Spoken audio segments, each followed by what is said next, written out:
Glenn Beck, you brag that you've got a $50 million contract. And I think that's great for you. Wonderful. And I want to be clear here. I'm not attacking you because you're well known on TV and because you have a big paycheck. You are a very talented radio host. I don't know how you do 3 hours a day and then go get ready for that big TV show. I mean, I know it must be exhausting. And you pull it off very well, and I admire your talent. But being somewhat of a novice of history, I also admire the talent of Benedict Arnold, one of our better generals in the Revolutionary War. And I don't attack people lightly. Even though I disagree with a lot of things Michael Savage does, I defend his right to say it. And when he was getting censored, I stood up for him. When Van Jones was calling for your firing, Glenn, I stood up for you. When people have tried to pull down Rush Limbaugh as a symbol of free speech talk radio, I've defended Limbaugh. Even though I know he's a drug-addled, arrogant deceiver who has led conservatives astray. Because I understand the part you're playing. You're meant to discredit true conservatism and libertarianism. And you're meant to be a ringer in this fight as the global corporate state socializes the wealth in this country so they can more easily extract it offshore. But Glenn, I want to talk directly to you right now. And I want to tell you that history is what matters. And being on the right side of history is what is important. And you don't want your grandchildren and great-grandchildren to look back on you as a Benedict Arnold, as a traitor. You don't want people to look back on you as a media whore. You don't want people to look back on what you're doing now as being loyal opposition. I understand you were hired because you're a slick presenter. I understand you were hired because of your slick dual message to discredit and polarize the conservative movement for the left, to dress up in lederhosen and clearly fake cry and then admit you're fake crying, to further convince the left that the right is insane. But at the same time, you are there to lead conservatives and libertarians and people that were waking up from my show and waking up to the full global system, the world government, the New World Order. You're meant to talk about just enough of that to get them to then feel like their revolutionary energies against this tyranny are being expressed, so they spend their time and energy on your 9/12 project instead of really going out and taking this country back. Your whole 9/12 project is about remembering 9/12 and remembering the police state and how good the Patriot Act is and remembering how giving up our liberties is good and remembering how good it was to believe the lie that Saddam had WMDs and yellow cake. It's about following that neocon agenda, which Obama is continuing.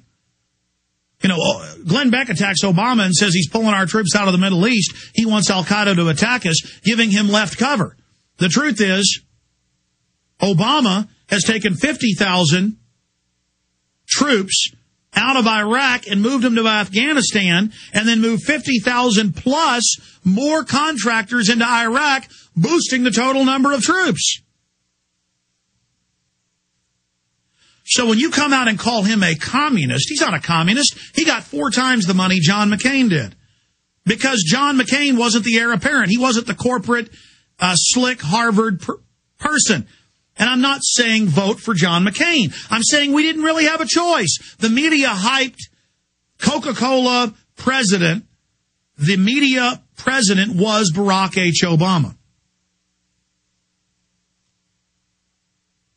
And so he was the heir apparent. He is the corporate president.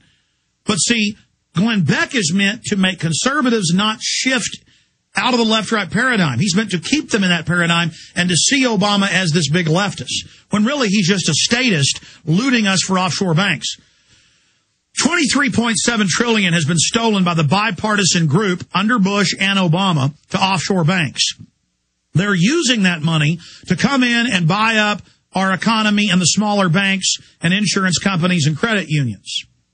The new reform plan of Obama will give total dictatorial power to a new private board of banks over every part of our economy, from a hot dog stand to a hair salon to a factory to a car dealership. And the truth is, a bipartisan group wants that power. Glenn Beck, we played the clip earlier of you saying we've got to support the banker bailout. Rush Limbaugh wasn't supporting it. Pat Buchanan wasn't supporting it. Lou Dobbs wasn't supporting it. Say what you want about them. 1,000 to 1 phone calls into Congress against that banker bailout. The polls, 99+% against it. But you went on TV and supported it. And I predict you're going to end up, when they plunge the economy again in the next year, you're going to end up supporting Obama on the new Bank of the World, the new regulatory system over our currency, over the interest rates, and over our tax rates. I saw you read from the MIAC report. I'd seen earlier versions a year and a half ago. The DHS report. I said on air before that stuff was even public, I said he's reading from federal reports when he says Ron Paul wants to bomb us with a money bomb. He's dangerous. His followers want to blow things up. Knowing full well money bomb meant a big effect in the info war, a term I coined. You knew what that meant. When Ron Paul had a real chance of winning, and when the media did hit pieces on him, you waded in with the most vicious attacks. You are controlled opposition, and you're to ensure those Tea Parties are under control. Those Tea Parties started with 9/11 Truth 6 years ago in Boston, and then the current political type started 2 years ago in Austin, Texas, against the banker takeover. Almost 2 years ago. A year and 9 months ago. That happened with 9/11 Truth and We Are Change in Austin. And he came in and he co-opted that entire thing. Glenn Beck, I'm here to tell you, you're not fulfilled. I look in your eyes. You're not a happy person. Because I know you were poor and ate ramen noodle and were an alcoholic and lived in a cockroach apartment like you tell people. And then now you got $50 million and $10 million from your book and all this. Great, man. But you even admit you almost died a year ago from an ailment. Really, wouldn't you rather at the end of your life, whenever that comes, next year or 30 years from now, be able to sit back and really know that you stood up for liberty and freedom? Isn't that more valuable than $50 million? I mean, once you got a few million, isn't that enough for you to be comfortable? But see, it's about the status, and it's about being a winner, and it's about being competitive, and it's about showing all those people that didn't believe in you that you are a success. I understand that. I understand that. I understand the road to the dark side, being overly competitive. When I was approached 10 years ago to sell out and be what you are today, the new Rush Limbaugh, but no private Federal Reserve, no New World Order was to be talked about, I was told you could be a star or be on this crusade that's going nowhere. I chose the crusade, and I thank God every day I did the right thing. Glenn, I know you signed a contract. I know the stuff's written for you on the teleprompter. I know this is a Pentagon psyop. I knew what you do with the concentration camps, right down to what fake camp you would show as a straw man. I know you.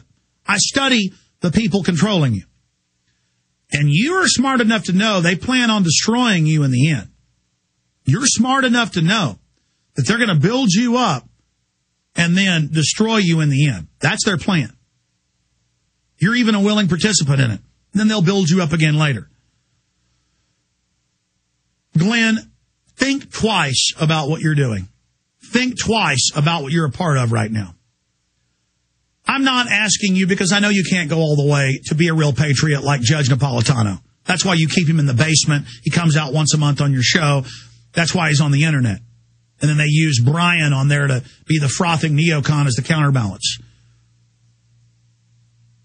Judge Napolitano tells the truth. This banking takeover is a complete takeover of our whole economy. Why don't you have him on more? Why don't you at least not enthusiastically attack Ron Paul when the time comes? Because I know right now you're acting like you're buddy-buddy, so you have everybody on your side so you can stab him in the back later.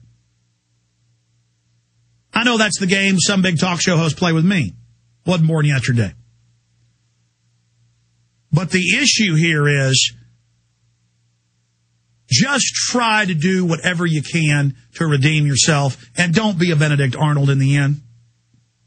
We're going to write a more detailed letter to you showing all the bad things you've done, and then showing you these tens of millions of people that are counting on you. You are now the leader. And I know it's all a big joke. You see it as hurting and managing these people, but they've got their trust in you.